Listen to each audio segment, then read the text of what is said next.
About 6 to 12 servings of rice and other cereals may be consumed per day according to the food pyramid, with a serving of rice flour being about 1/4 of a cup or 46 grams.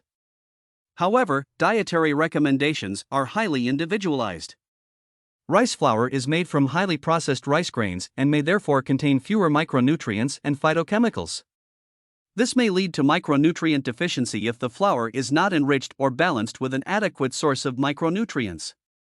Rice and its products are limiting in some essential amino acids such as lysine. It is therefore not a good source of protein and may lead to protein malnutrition is not balanced with adequate protein sources.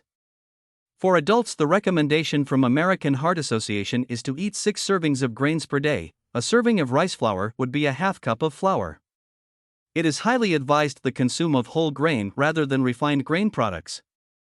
To decrease arsenic exposure in a gluten-free diet, it is recommended to rotate the rice flour in your diet with alternatives such as almond flour, corn flour, coconut flour, and others.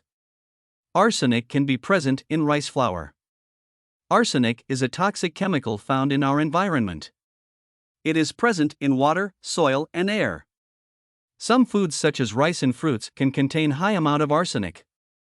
In a recent study, it was found that arsenic concentration in rice and rice-containing products was significantly higher than food made with other grains. Long-term exposure to arsenic from food can cause cancer and skin lesions.